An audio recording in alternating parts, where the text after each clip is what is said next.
Vince Gilligan, give me your verdict. Plot hole or not hole? Well,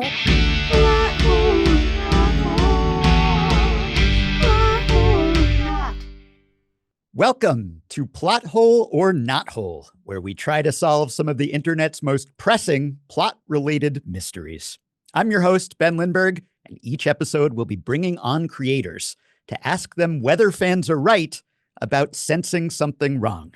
Today's guest is Vince Gilligan, creator of Breaking Bad, Better Call Saul, and the upcoming sci-fi series Pluribus.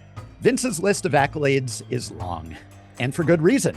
You won't find a more meticulous storyteller than Vince, or a more precisely plotted series than Breaking Bad, the saga of teacher and family man Walter White's transition into the meth mastermind and murderer Heisenberg. But over the past 12 years, many Breaking Bad viewers have become convinced that they've found a plot hole in a pivotal scene from the fifth and final season. Specifically, Season 5, Episode 13, Tahajali, in which Walt is outsmarted by his former protege, Jesse Pinkman, and his DEA agent brother-in-law, Hank Schrader, who fool Walt into leading the law straight to his cash stash hidden in the desert. At this stage, Walt's criminal empire is unraveling. Hank has discovered that Walt is meth mastermind Heisenberg, but he knows he needs hard evidence, and to get it, he's gone rogue.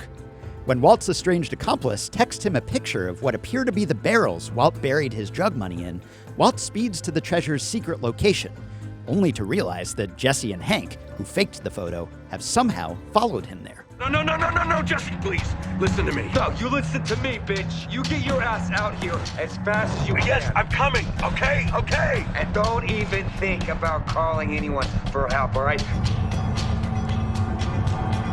Jesse? Breaking Bad fans have long debated whether Jesse and Hank's scheme makes sense on a logical level. And now, at long last, Vince will weigh in on whether the story was stacked against Walt. Was Walt's hubris to blame for his downfall? Or was his hidey hole exposed by a plot hole? But before we bring on Vince to help us answer that question, let's establish why we care. Pointing out plot holes is an increasingly popular pastime. It makes fans feel smart to play backseat storyteller and explain where the pros went wrong. As Google Books data shows, usage of the phrase plot hole has skyrocketed in recent years, beginning at the turn of the century around the rise of prestige TV. People write fiction predicated on traveling through plot holes and nonfiction predicated on plugging plot holes. There's even a subreddit devoted to plot holes with almost 800,000 members. If you spend some time on the plot hole subreddit, and I have, you'll find that folks like to debate the definition of plot hole almost as much as they like to debate the details of particular plot holes. If you're going to talk about plot holes, it's important to agree on what that term means. So, what do I mean by plot hole?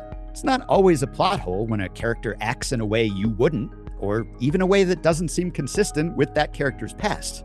In real life, people act in confusing fashion all the time. Nor is it automatically a plot hole when a story leaves a loose end, or doesn't depict something that happens off screen, or relies on a convenient coincidence. These might be examples of sloppy or unsatisfying storytelling, but plot holes? Not necessarily. Predictability can be boring, so improbability is part of what makes a story entertaining. Truth is stranger than fiction, but fiction can be far-fetched too. Continuity errors, timeline discrepancies, and factual mistakes are close cousins of the plot hole. Even Breaking Bad makes minor flubs like that, as this 2013 article from Slate observes. In Tahajali, there's a scene where Jesse's hoodie disappears and reappears from shot to shot. Similarly, at the end of Tahajali, Walt's glasses fall off. But when the next episode starts, he's wearing them again, even though he's handcuffed and it would have been impossible for him to put them back on. Well, almost impossible, as one dedicated YouTube user demonstrated. Actually, we shot this video over 2 days, and I wore the shirt both times, just to avoid creating that kind of continuity error. Though you may be able to see my stubble grow. Filmmakers are fallible. So are storytellers, who don't always have a handle on their characters and circumstances when their stories start. Remember Roman's wife and kid in the Succession pilot? Maybe you don't. Roman made more sense as a sexually confused, antisocial single guy than as a married dad, so that wife was retconned into a girlfriend and written off the series after the pilot was picked up. In the Breaking Bad pilot, a placard suggests the story is set in 2007. But in Season 5, which takes place a year later, A character references the death of Osama bin Laden, which happened in 2011. Whacking bin Laden wasn't as complicated. That was a whoops, as Vince acknowledged to Slate in 2012. And who could forget the notorious time when Hank claimed to have the Heat Blu-ray months before it actually came out? The Plot Holes subreddit certainly didn't. Plus, the pure meth Walt cooks on Breaking Bad probably shouldn't be blue, as the series' science consultant conceded to Scientific American in 2013. Blue, yellow, pink. Whatever, man, just keep bringing me that. That's okay. In real life, we don't have dragons or Jedi either, but everyone accepts that Targaryens ride dragons, and siblings in Game of Thrones, and Jedi use the Force in Star Wars. In Breaking Bad, pure meth is blue. As long as it's not blue in one episode and red in another with no explanation for the change, the audience accepts some creative license. A true plot hole, then, is a more serious narrative violation. I hate to be the guy who reads a dictionary definition, but the entry the Oxford English Dictionary published for plot hole in 2025 says it's a narrative or logical inconsistency in a story. The website TV Tropes says plot holes are gaps in the internal logic of a story. And Wikipedia puts it an inconsistency in a storyline that goes against the flow of logic established by the story's plot. I'd call it a plot point that's incompatible with a previous plot point in a way that undercuts a story's internal integrity. Using that somewhat stringent definition, glaring, inexplicable plot holes are pretty few and far between. When you start plot hole hunting, you might talk about TV the way Sheldon Cooper talks about the comic strip Ziggy. That thing's riddled with plot holes. Look closer, though, and you may end up sounding more like Fringe fanboy Ben Wyatt. I went back to season 1 of Fringe to check for plot holes. As I suspected, airtight. People who make TV and movies are mostly good at what they do. But to err is human, and the impulse to point out errors others make is human too. People have complained about plot holes as long as we've had plots. The ancient Greek playwright Aristophanes parodied Euripides' fondness for Deus Ex Machina endings. And long before Reddit, people probably objected to things they thought Gilgamesh and Odysseus and Beowulf wouldn't do. The actual term plot hole doesn't date back quite that far, but it's been with us for a while. The Oxford Dictionary traces it to 1949. But I believe that timing is off, as it was with Hank's Heat Blu-ray. Plot hole has been part of the language for more than a century. A New York Daily News reviewer invoked plot holes in 1924. And in 1927, a critic in The Film Spectator condemned them the way someone on a message board might today. That critic concluded that plot holes are often fatal. The tendency to inflate the importance of plot holes, or expand what qualifies as a plot hole, can make people who point out these problems a tad tedious, as The Simpsons observed long ago. In episode 2F09, when Ichi plays Scratchy's skeleton like a xylophone, he strikes the same rib twice in succession, yet he produces two clearly different tones. I mean, what are we, to believe that this is some sort of a magic xylophone or something? Boy, I really hope somebody got fired for that blunder. That's why I wore this shirt. This way, you know what you're getting into. And to echo another scene from The Simpsons, can tell me to take a hike. Point out your plot holes elsewhere. However, even if people tend to be a little quick to cry plot hole, there are real plot holes out there. Take the 2001 movie Ocean's 11, about an intricate heist of Las Vegas casinos. At one point, the plan hinges on tricking the casino's owner by swapping a fortune from his vault with duffel bags filled with flyers for Vegas call girls. The authorities pursue this fake cash, which is supposedly secured in the crook's van. But the burglars, impersonating a SWAT team, have already stolen away with the real money. The catch is, there's no way for the decoy cash to have entered the vault in the first place. Nobody brought the flyers down there. It's easy not to notice this, but once you do, it's tough to forget, as fun as most of the movie may be. On the movie's DVD commentary, director Steven Soderbergh and writer Ted Griffin actually copped to this plot hole. It's very vindicating for fans and critics to be told that they're right. However, that kind of confirmation from creators is very rare. It's even rarer to get an explanation of how and why a plot hole happened. That's where we come in. By going straight to the source, we can debunk some suspected plot holes, which Abed from Community would appreciate. This is good. This is really great. We're really filling in some plot holes here. It's good stuff. It's really good. But we can also corroborate certain plot holes that fans have flagged. And in the process, learn a little bit about how on-screen stories are told and narrative corners are cut. There are 2 quotes by the writer Tom Bissell that sum all of this up and illustrate why plot holes aren't all important, but are still worth paying attention to. Bissell wrote the last 3 episodes of a series that's pretty impervious to plot holes, Andor. In a conversation with Backstory magazine, he said that working with Andor creator Tony Gilroy taught him that plot isn't paramount. In fact, Gilroy told him to stop pitching plot points because plot is bullshit. Plot is what happens when you get the behavior right. If the people are doing the things, they're doing truthful things, and they're doing things that tie into the thematics of your show, the plot is going to take care of itself. I never worry about plot anymore. In a separate interview with Paste, though, Bissell made clear that if individual developments in the plot are somewhat superficial, the parameters of the world the series has established are foundational and can't be altered for a character's convenience. He said, quote, "Drama is characters faced with the rules of the world that you, the dramatists, have established. To have rules just suddenly not work or cease functioning or cease mattering for the contrivances of plot and for the economy of storytelling is a cheat. And it's dishonest." Which brings us to Breaking Bad, a show that goes to great lengths to abide by its rules, which is why it's so notable when, once in a while, it seems to bend them a bit. If you haven't seen the series, well, why are you watching this first? If you have seen it, you may remember Tahajali, which aired on September 8th, 2013. It's the series' pre-anti-penultimate episode, to use a pretentious term. We could also say fourth to last. According to IMDb users, Tahajali is the 4th best Breaking Bad episode. Unfortunately for Tahajali, it comes right before Ozymandias, which is generally regarded as the best Breaking Bad episode and one of the best TV episodes of all time. But Ozymandias wouldn't be the best without Tahajali. Ozymandias gets all the glory, but it pays off the thrilling, agonizing situation that Tahajali sets up. A confrontation between Walt and Hank, who arrests Walt with assists from his partner Steve Gomez and Jesse, followed by a showdown and shootout between the 2 DEA officers and the Nazi gang Walt hires to help him do his dirty work. Aaron Paul, who played Jesse, posted on Twitter that he was petrified when he first read George Masters' script for Tahajali, which Michelle MacLaren directed. Remaining motionless while watching the episode would have been wise for best-selling author Meg Gardner. Gardner knows thrillers.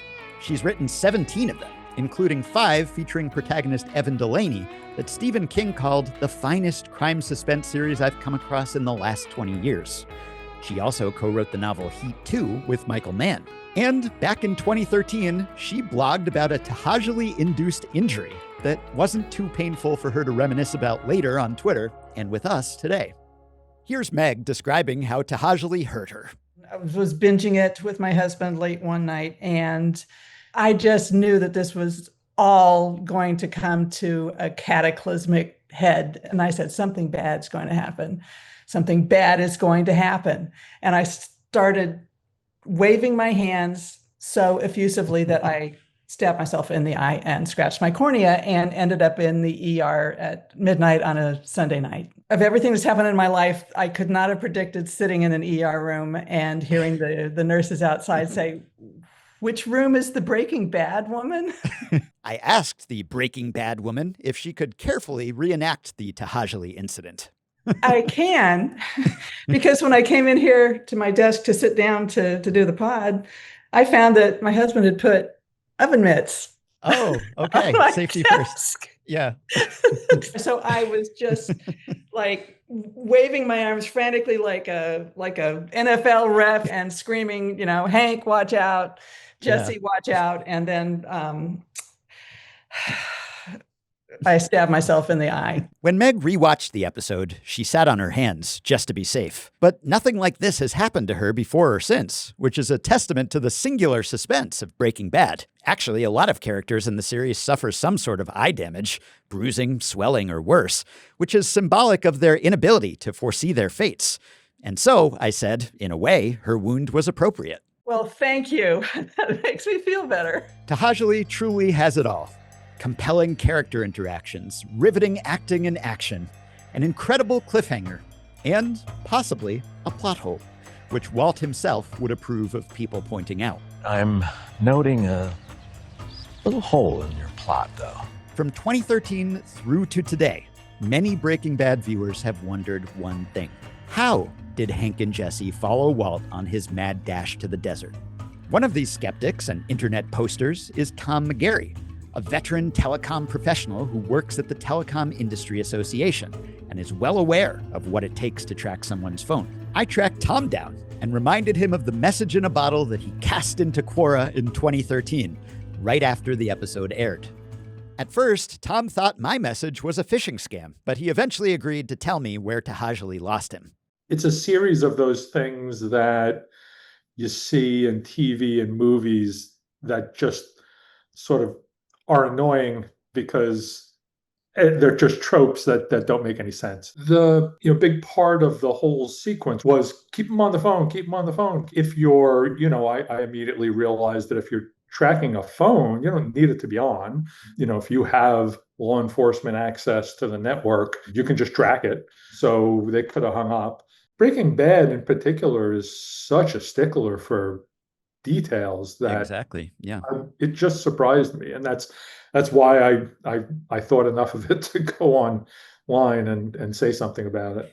By keeping Walt on the phone, Hank and Jesse do get their target to blab about various crimes he's committed. But whether or not they needed to keep him talking, what would be required to go through official channels to set up that sort of surveillance? You probably have to go to a specific law enforcement location, like maybe the same place to have 911 or something like that. Clearly, it's a controlled location, and you have to have a court order. But this is an electronic connection that goes into a network. So it's, you don't have access to that just anywhere. If this was a cell tower setup, I wondered, would the tracking lead Walt's pursuers straight to the needle in a haystack or hole in the desert they were seeking? So, yeah, certainly where they're talking about, it's a miracle there's cell service at all. Right. So you're really talking about one very large tower, right? A tower that has a lot of power and covers, probably a diameter of, 10, 15, 20 miles. It'll give you a general idea of what direction from the tower. Yeah, it's not that accurate. This was not the only time Tom posted about a potential plot hole. Has the internet hive mind helped? Not sure the batting average was all that great with getting good answers. We're trying to raise that batting average today. Tom made clear that in certain circumstances, phones can track us wherever we go. Big Brother is watching. But how was Walt's brother-in-law watching? We're about to find out. Tom is far from the only fan with the same concerns, as numerous Reddit posts and comments make clear. The episode skips over the finer points of Hank and Jesse's plan, which leaves a lot to the imagination. For what it's worth, Walt seems to suspect that he was being tracked by GPS or cell tower pings, since he angrily removes his phone's battery once he arrives and realizes he's been duped. As Tom mentioned, Hank would have needed a court order and DEA coordination to order this surveillance legally. But by now, he's acting on his own, without agency support. And other than Gomi, his sidekick in the car, no one is aware of where he's gone. And if he had arranged the surveillance illegally, he would have jeopardized the admissibility of any evidence he obtained. Other hypotheses seem to fall flat too. Although Hank had placed GPS trackers on cars earlier in the series, they didn't operate in real time. He had to retrieve the trackers and download the data to see where they went, which he doesn't do in Tahajali. And given how fast and how far Walt drives, it seems unlikely that Hank could tail Walt through the wilderness undetected just by keeping his car in sight. This is a crucial break in the case, but it doesn't quite add up. Someone even tweeted at the late actor, comedian, and Breaking Bad fan Norm Macdonald to ask if he had any ideas. Macdonald didn't answer, but Vince Gilligan will.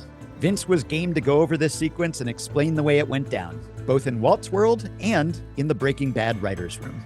It's time to put the pieces of this plot puzzle in place. Okay, Vince is here. He's been briefed and he's ready to answer to the internet. Vince, welcome to Plot Hole or Not Hole.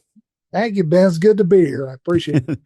Thanks for playing. So we're going to get to the question that you are here to answer today, but I figured we could build up to it, create some suspense, which you excel at.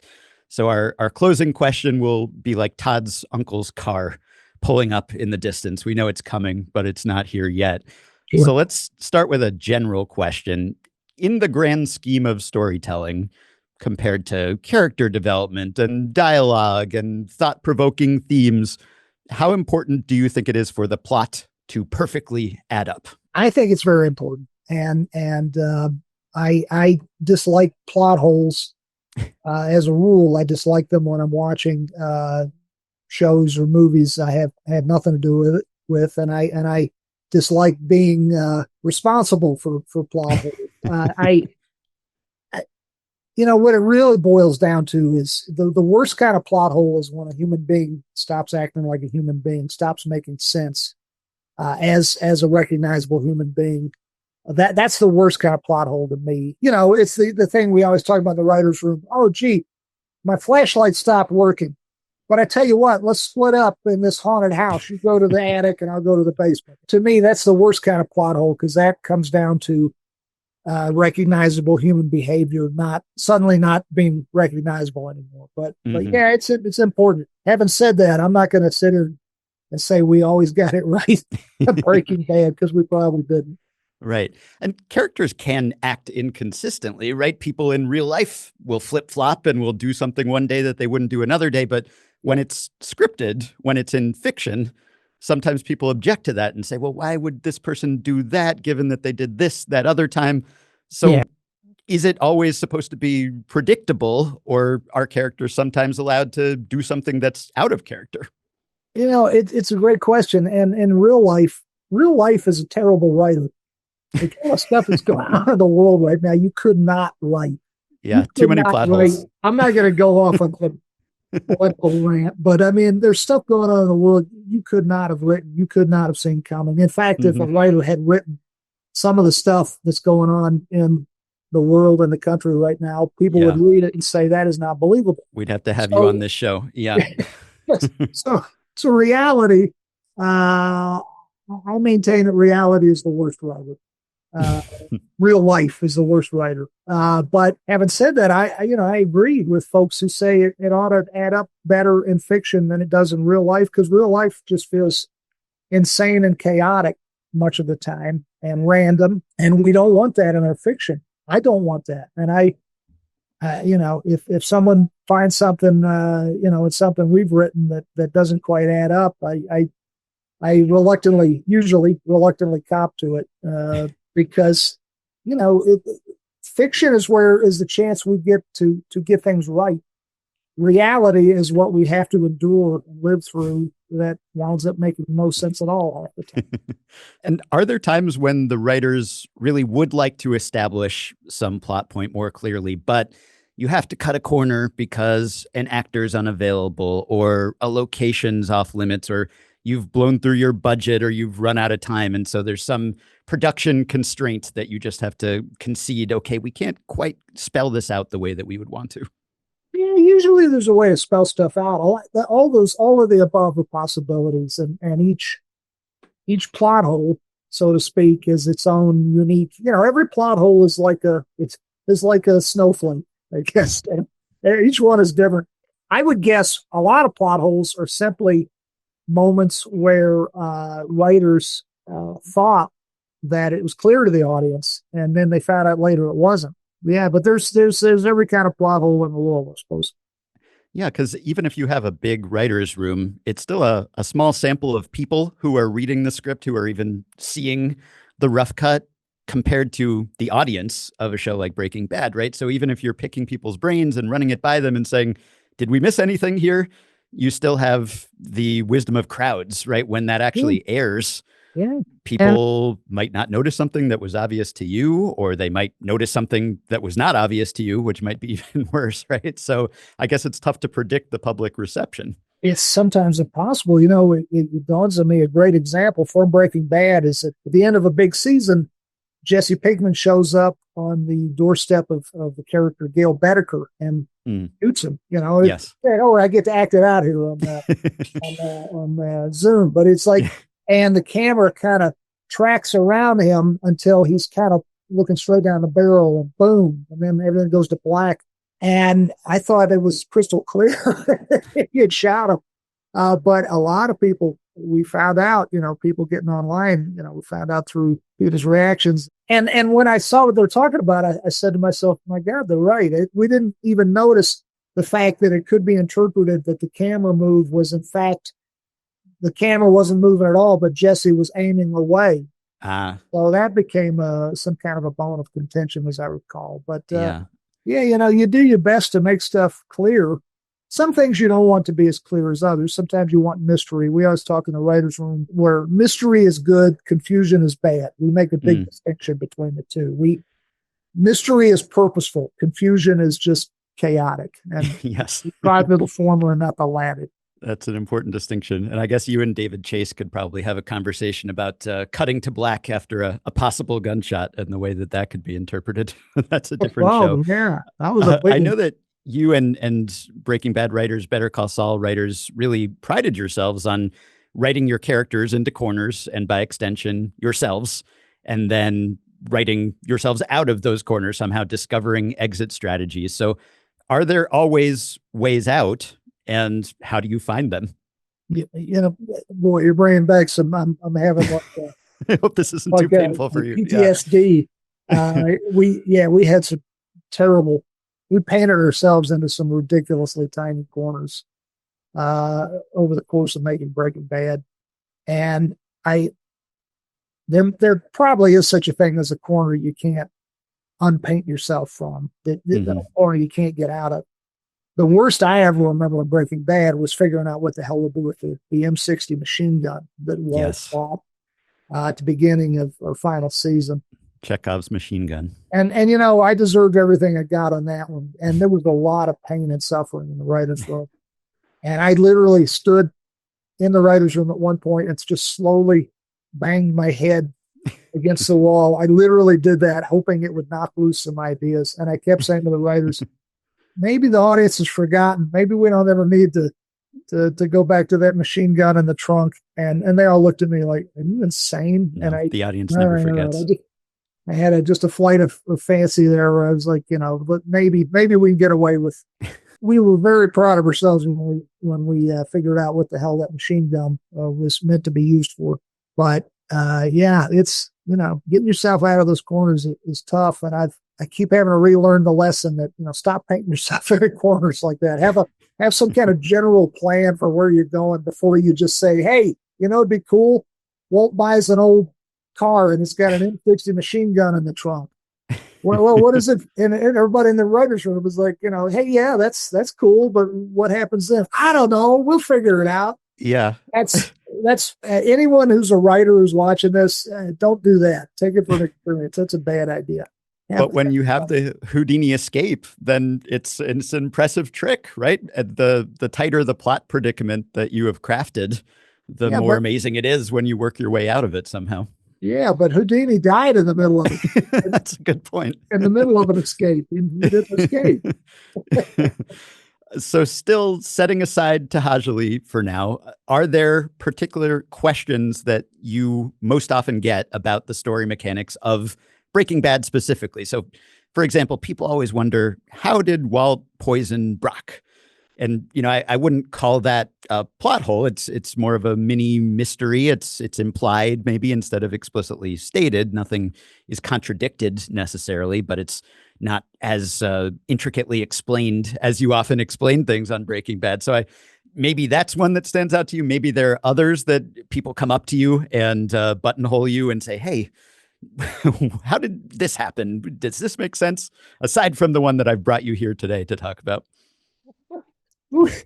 You reminded me, I haven't thought of this in years. I don't get that many people asking me about specifics about the plot anymore, which is probably just as well because I have any memory lapses of it. Like half the time I got to say, we did what?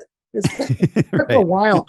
But you just reminded me of the joke we made in the writer's room, because in the writer's room, we did all say, how the hell did Walt get the Lily of the Valley into Brock's, circulatory system? And it might have been Sam Catlin. I can't remember who it was, but somebody started joking about mystery juice box man. It snuck it into Brock's juice box. Yeah. And I would call that, if people want to call that one a plot hole, I would not argue with them. I would call that an ellipsis.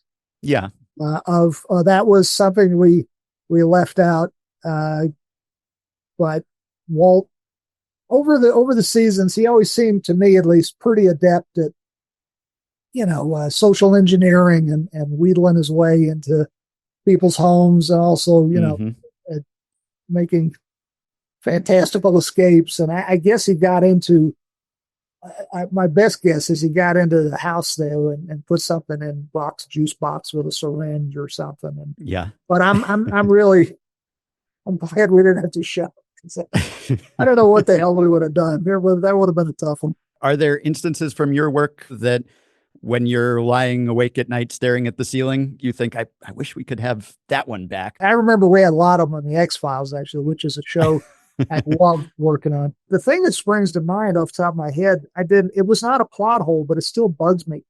There was an episode called Paper Hearts, and the wonderful actor Tom Noonan plays this terrible child murderer. And at the end of the episode, Mulder shoots him in the head and kills him.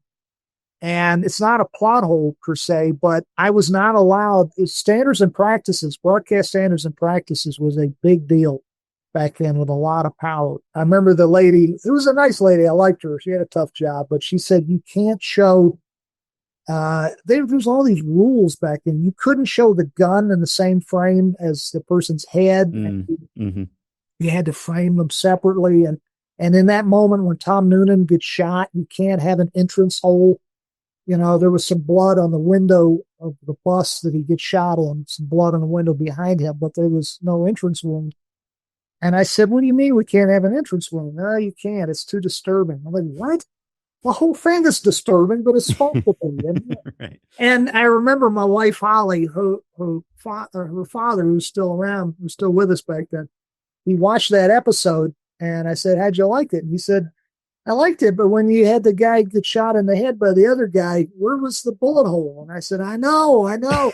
They wouldn't let me do it. That's not a plot hole, but that's a bullet hole. So maybe that kind of, right. Or the lack thereof. So. Yeah. Well, that's a good example of what we were talking about before, where sometimes reality interferes with what you would put on the page, and you have to make some sort of compromise. And you mentioned that sometimes you find yourself on the other end as the spectator, and you've had the same sort of reaction, hey, how does this make sense? That frustrating feeling. Are there any specific cases that you recall of that? Or does this happen to you often? Does it happen to you more having been on the other side of the camera and written these things? Does that make you more or less sympathetic when you actually come across plot holes in shows? I'm pretty sympathetic. Generally speaking, to other writers, showrunners. It's a tough job. I mean, I don't want to sit here and like, cry for me. It's the greatest job ever. I'm lucky as hell to do what I do. But it beats you down.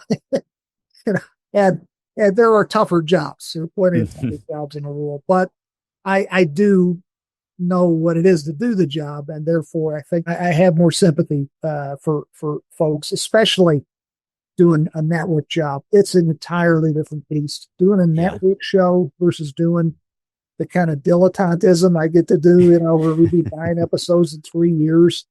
I feel guilty even saying that. We had a big 7-month writer's strike in there somewhere, but on the new show, I mean, it was like 3 episodes a year for 3 years. And we did 22 episodes on a slower year on the X-Files. I think one year I was there, we did 26.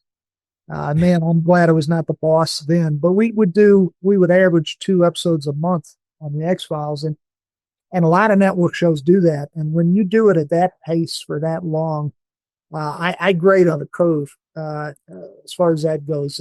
Network shows have every right in the world to have more plot holes on, but when you have as long to do the job as we do in cable or now in streaming, we don't have any excuse at all. Those guys had an excuse. I couldn't do network base anymore. I'm too old. It would kill me, especially as the boss. I never did network as the boss. Tahajali, this is now 12 years ago or so. So what homework did you have to do to prepare for this conversation. My producer Jen Carroll sent me sent me the cards, and my assistant Alana Hoffman. They got me. They schooled me pretty good because it's been a long time since I've seen the episode. It's been probably 12 years. But I got sent the cards when we board an episode. Oh, wow. The primary materials. Wow. Yeah. Okay. We would write index cards, and I'm looking at these index cards earlier today, and they're in my handwriting, and I was reading through the cards, and I was thinking, gee, what happens next? Like I'd forgotten. But reading through the cards was a big help. And then I watched the episode on Netflix, and I hadn't seen it in years, and I was marveling at how well it was directed by Michelle McFarlane and how well it was written by George Mastras. They did a wonderful job. I think it was Michelle's last episode as director and George's last episode as writer for Breaking Bad. And they just did a bang up job. And I had fun. I had fun watching it. It probably sounds kind of self-serving, but I really enjoyed it. And Dean Norris was fantastic. Stephen Michael Quezada, of course, Aaron Paul, and Jesse Plemons. Oh God. Jesus, everybody in it, I thought was fantastic. I just had a good time watching. It's a good show. Breaking Bad. Pretty good. Well done. Yeah. So 12 years, 2 shows, and a movie later. Walk me through as best as you can how Hank and Jesse follow Walt to the desert. You sent me in advance of this. You sent me 3 theories of what fans thought had happened, and I think your first one that you wrote in your email was what we thought it was. I think it's as simple as Hank tricks Walt into going to check on his money, going to save his buried 7 barrels of cash, and Hank uses Walt's cell phone to track Walt's movements. And we thought that was pretty clear. And again, you think things are clear and then you're wrong, but that's why there is the specific dialogue from Jesse Pinkman to Walt saying, don't hang up on me. You better get here quick. $10,000 every minute. I'm going to be burning 10 grand a minute. Oh, look at those flames. Do not hang up on me. If you hang up on me, which ostensibly made sense. Don't hang up on me because I'm going to assume if you hang up on me, you're going to call in your Nazi cronies to murder me. And this is going to be a face-off just between you and me out in the desert. So don't hang up on me. But in our minds, what that was really about was don't hang up on me because we're tracking your cell phone movements, tower to tower. Now, having said that, folks, your viewers or fans and whatnot have rightly pointed out that is not kosher in terms of legality. You do have to get a court order if you're going to do that legally. So I think, and again, it was like 12 years ago, but I think what we were thinking is Hank is using some of his most wily policeman, law enforcement smarts to get his brother-in-law, but he is losing sight of the bigger picture. He's doing a lot of things in this episode. This episode moves like a bat out of hell, which is another thing I'm proud of. But, in the midst of it going 90 miles an hour the whole way, it's apparent in a couple scenes, Hank is not really doing his job right as a law enforcement officer, as a DEA special agent in charge. The first thing he should have done is gone to his superiors and said, and that goes back an episode, I think. Yes. He should have gone to his superiors and he should have said, my brother-in-law is Heisenberg. But he is so just psychically crippled by this whole thing. It has just laid him low. The fact that his brother-in-law, who he loved up until this revelation, has made a fool of him, has made a chump of him for years now, or for a year, however long it's been. And he can't, he figures he's going to lose his job over this. There's no way. Yeah. Or he's going to be the laughing stock of law enforcement everywhere. It's probably going to be nationwide news and really bad news for him. I think all he cares about at this point, he's kind of like Ahab going after a white whale and willing to sacrifice just about anything in order to harpoon Heisenberg, so to speak. And he's not really doing his job correctly. He should have gone to his superiors. He should have told them where he was at. The thing he's doing with Huel is fun, keeping Huel in the safe house. But he even says to Huel as he's leaving the safe house, he says, don't even discuss this with the DEA agent we've got guarding you out front. Right. I don't want to take his attention away even for a second, saving your life. And it's all fun. It's fun stuff, but it's not good police work. And we wanted Gomez's character we were aware of that. And I think that's why there's a line in there where Gomez says, look, this guy, I picked him up like he asked. He's in the safe house over off of Rio Bravo, or wherever it was. But I got to tell you, if he tries to lawyer up, that's it. I don't care if you're my boss. I'm gonna tell the big bosses. Paraphrase it. But we felt we needed to get that in there because Hank, Ahab really kind of got Queequeg, or I'm forgetting all the names and Moby Dick. But I mean, he got his good buddy Gomi killed ultimately. I mean, it's just the whole thing's a tragedy, and he certainly didn't do it on purpose. But if they had done this the right way, it probably would have gone down better, and it would have ended with a much smaller body count. So I think I've been kind of long-winded, but I think the simple answer is they are using Walt's cell phone to track Walt, but they are not doing it in a legal manner. And I mean, Walt could have, if it hadn't been for Uncle Jack and his guys showing up, Walt might have walked free from this whole thing because the fruit of the poison tree, right. Legality, I'm not a lawyer, but I don't know if I'm saying that right, but they probably would have had to toss all the evidence they accrued from this gambit. So Hank is really smart, but he's really not exhibiting good police skills. None of this would pass muster on Dragnet. Jack Webb would be reaming him a new one for even thinking of cutting this big a corner. Yeah. So he's broken bad a little bit himself because of Walt. Which is kind of part of, as I'm recalling now, that was part of what we were going for. The idea that Walter White corrupts everything around him. He gets people killed. He gets Hank killed. But even before that, he kind of corrupts this good man who, until then, I mean, he's salty. He's colorful. Hank Schrader is, but he's a good cop. And he doesn't, he's not a dirty cop. He's not Vic Mackey on the Shield. Even though he kind of looks like him. Walter White, he ruins everything he touches ultimately.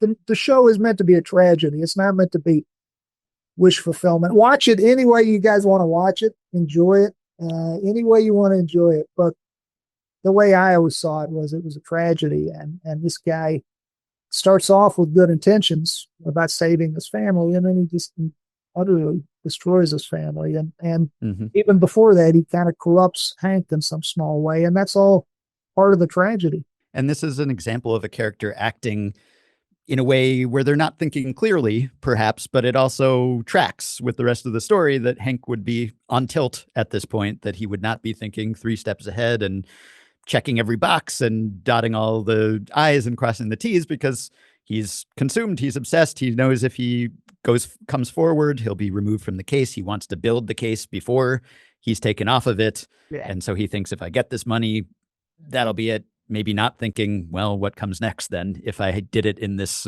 shady way?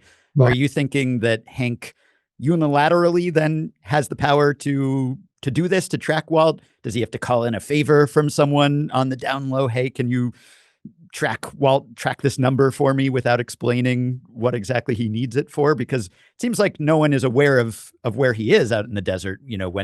When Uncle Jack pulls up, he's not saying, hey, I need backup, right? They're kind of on their own out there.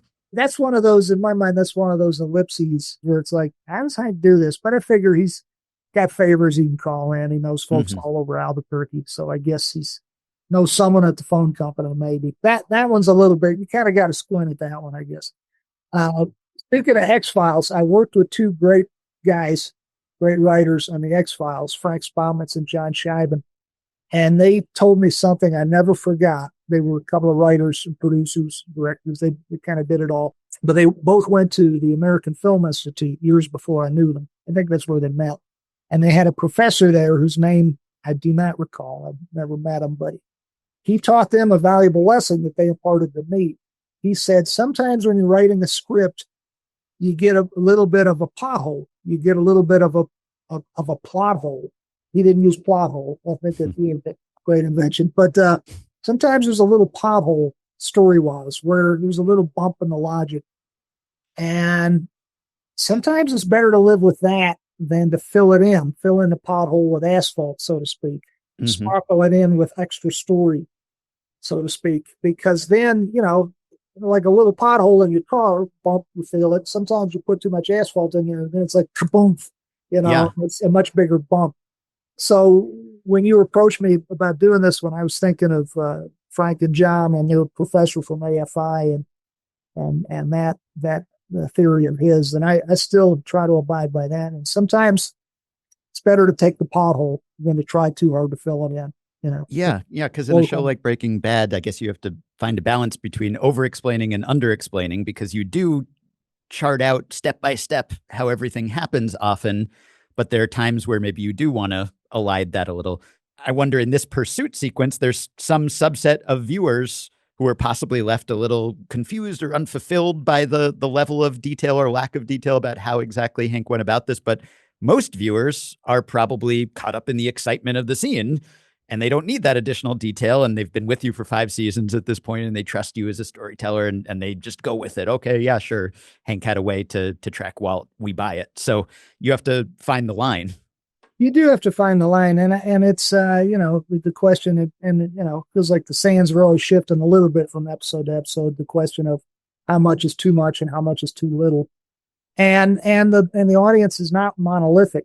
Every audience member has different things they're looking for out of the hour they're spending being entertained, hopefully being entertained by the stuff you make. And so I don't actually take it personally when people look for, like when you go on IMDb and there's a section about goofs. Yes. I never look up my own stuff, so I don't know what the goofs are under stuff I've made. I'm sure they're substantial lists. But when I look up goofs on a TV show or a movie I love, I take it in the spirit I think it's intended, which is, it's in its own way, it's kind of a sign of love, or at least close attention being paid to these things. Because, I watch a movie, favorite movie, I'm like the last guy to pick up on the goofs. It was that, I love The Shining. I love pretty much everything Kubrick made. And there's that documentary they made a few years ago about all the theories people have about The Shining. And I'm watching this thing and I'm fascinated by it because I didn't pick up on any of this stuff. Even the big stuff, like the big scene where Nicholson's talking to Shelley Duvall and saying, when I'm typing, I need you, whatever, one of the big scenes where he's in the big lobby. They're writing this masterwork, and there's a chair behind him, and you cut to him and the chair is there, and you cut to Shelley Duvall, and you cut back and the chair is gone, and then you cut. I like when they point it out to you, you're like, oh my God, how did I miss that? But I've seen The Shining 10 times, and I never noticed it until I saw this documentary. So the goofs list on IMDb, they're always fun for me to read, but I seldom have picked up on any of them. I'll say, did they really mess that up continuity wise or whatever? And I think, again, I don't think it's, most folks anyway, I don't assume it's done in a spirit of gotcha. It's just done in a spirit of, guess what? I paid very close attention to your work. Yeah. And I take that as a win. I take that as a compliment. And it reminds you that, there's someone behind the camera who's telling this story. Maybe you see a sound guy, there's a boom mic in the corner of the frame or something, right? Reminds you, someone made this. Now maybe it takes you out of the immersion for a moment, but you appreciate the craft. By the way, we shot Breaking Bad on film, which we don't shoot on film anymore. But I'm watching the episode today. Thanks to this podcast, got me watching it again. And there's a really cool shot Michelle got where Hank gets the phone call gets the voicemail from Jesse's girlfriend, and then he says, "Nice try, asshole." And then he's walking into the house, and damned if you don't see the camera. The camera reflected briefly in the glass.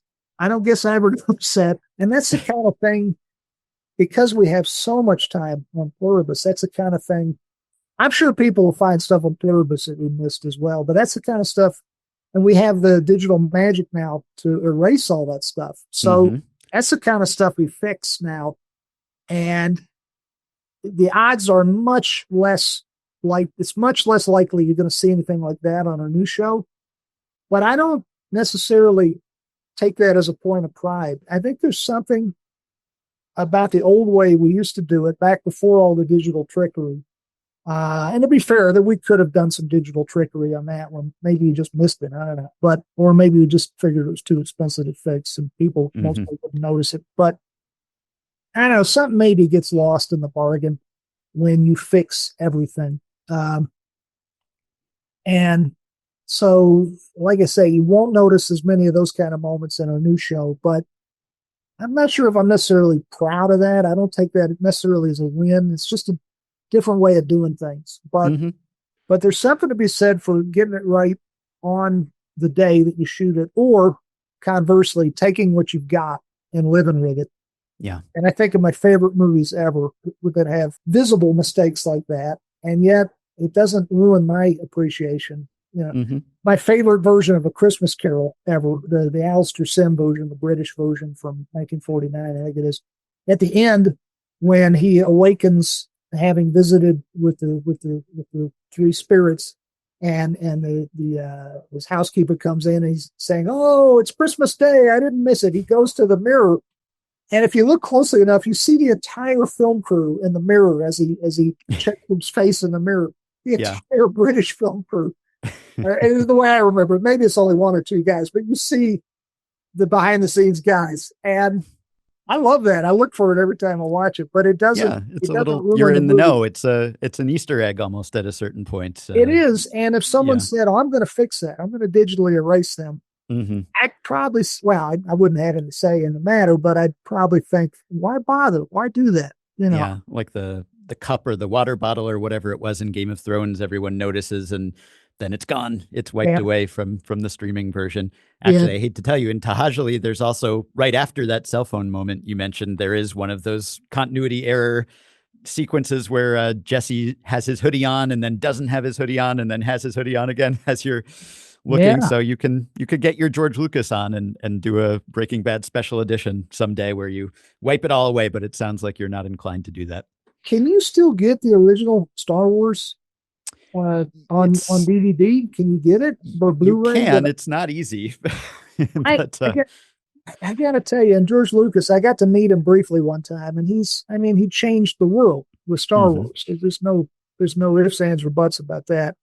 And I was as big a fan of Star Wars, especially the first three when they came out. I was ready to jump out of my skin. I don't want to watch the fixed version. I don't want to see Han Solo shoot second. Is that the thing, right? Han Solo. Yep. I don't want any of that stuff. I want the original. Having said that, I get the feel. I get what drove him to do that, because I'd like to go back with that X-File episode and digitally add in a bullet hole. Right. So I get it. Yeah. So on the Breaking Bad Insider podcast about Tahajali back in 2013, you and Breaking Bad writer and producer Tom Schnauz were talking about how hard that episode was and the episode that preceded it, and how much you talked about your conflict about what to include, what not to include. Going back and looking at your storyboards or your index cards or your breaking of the episode at the time, do you recall whether there was ever any consideration of, let's spell out exactly how Hank is tracking Walt here? I think in my mind's eye, my memory of it, I think we thought we had spelled it out. I don't feel like I defer to anyone who calls it a plot hole. I wouldn't argue with them, but I wouldn't change that. I wouldn't change that moment here. I wouldn't have a scene where you cut to Jesse on the other end of the phone and Hank is there with like a big box with sine waves and rheostats and the antenna going like this. I wouldn't do any of that crap. I think to me, I'm satisfied with it. Okay. All right. Well, the big finish then, it's all been building up to this. Vince Gilligan, give me your verdict. Plot hole or not hole? Well, I'm biased. I'm biased as hell. I'm going to say not hole. But I would not get into a fist fight. There's few things I would get into a fist fight over. I wouldn't, if someone came up to me and said, I heard that podcast and it was a plot hole. All right, man, that's cool. Live and let live. That is not the hill I would die on. That is not something this is not one of those things that's going to keep me awake at night. I was on, we did Mythbusters and they busted, that one hurt more. That one stung. When they busted the myth about the bathtub in episode 2, the bathtub, right? The hydrofluoric acid would not eat through a bathtub. That one stung a little, I have to say. But this one, it's in the eye of the beholder. But I personally say no. All right. Yeah. Well, we've gotten to the bottom of this. If you weren't losing sleep, anyone else who was can now just peacefully slumber. And the matter has been settled. I thank you for indulging us and playing along. We've called you under the carpet here. You have answered all the critiques, and we look forward to your future work, of course, but it's always a joy to revisit your past work. So thanks so much for joining us, Vince. Thank you, Ben. This was a lot of fun. I enjoyed this. This was fun going down memory lane with you. Well, we heard from the man himself. He answered all our questions in satisfying fashion, I would say. Of course, we can't give him the final word because even though Vince Gilligan knows more about TV storytelling than I ever will, he is not a neutral party, as he said. So I will add my verdict as well. And I will also say not whole. Is it the most airtight, beyond reproach bit of plotting in Breaking Bad? Perhaps not, but Vince's explanation satisfied me. Service journalism for you here at Plot Hole or Not Hole. I hope we've brought closure to Tom and other Breaking Bad fans who've been plagued by this perceived plot hole for years. Perhaps we can help you too. Has a plot hole hurt you? Is it still costing you sleep? Don't just rant on Reddit. Plot Hole or Not Hole is here to help. Email the Plot Hole Patrol at plotholeornothole@gmail.com to nominate another TV show or even a movie or video game with a plot point that doesn't pass the sniff test. We take story inconsistencies seriously. Because, to close with another quote from Community. Have I missed something? These aren't plot holes, Abed. This is my life.